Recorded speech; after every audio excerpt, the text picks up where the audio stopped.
Okay, here's a little video that probably won't make any sense to anybody except those people following my videos. You can tell I've got a cold from Christmas, battling a bug here. That's why I sound funny.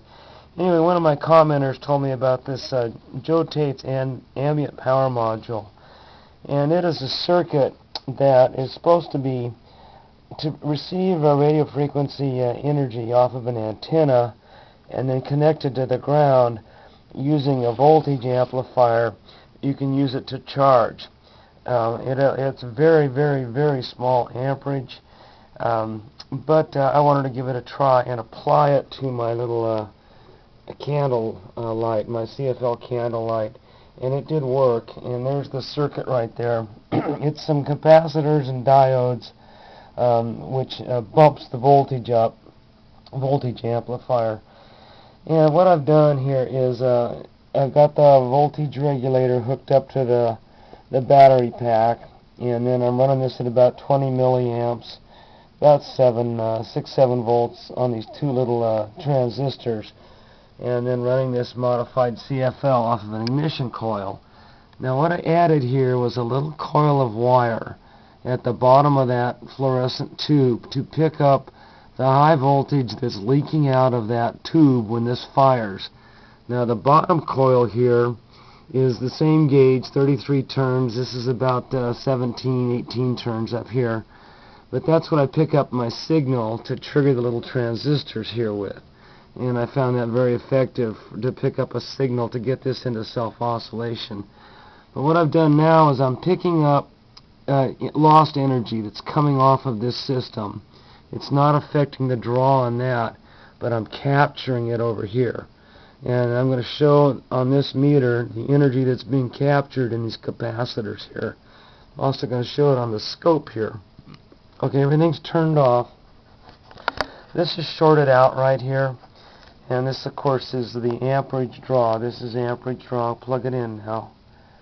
Show the light here. Here goes the light. I did do a 97-hour test run on this at 20 milliamps at 5 volts, and that's how long that battery pack will run. Those are 2200 milliamp per hour nickel metal hydride rechargeables.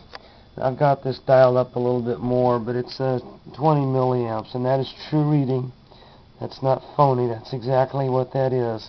And I verified that by test running this for almost, well over 4 days.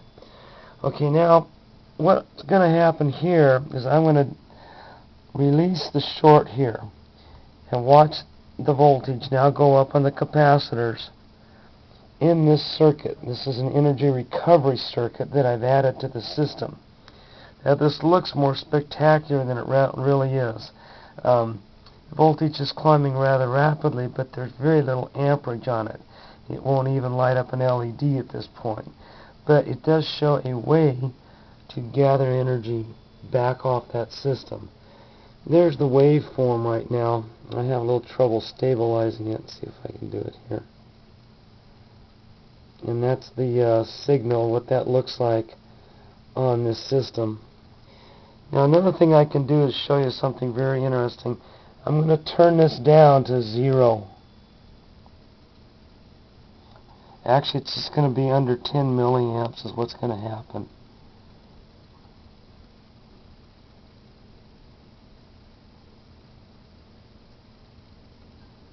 Okay, now that's reading 0 on that meter, 0 to 10 milliamps, so that's under 10 milliamps. And I've still got a system running. I can't get this signal stabilized at this point. Very strange. But I'm still charging. This is still charging even at that point. Let me show you here. Zero it out again. This goes up to 21 volts and stops. And I haven't figured that one out yet. But that is running at 10 milliamps or less. I'm not even got any light showing on it right now. And I've got a real strange waveform there. But that's still charging. Let me dial this up again. Get some light on it. Okay, there goes the light. I'll crank this up to a whopping 30 milliamps. The charge rate doesn't seem to go up any faster. Look at my waveform now. Look how strange that has gotten.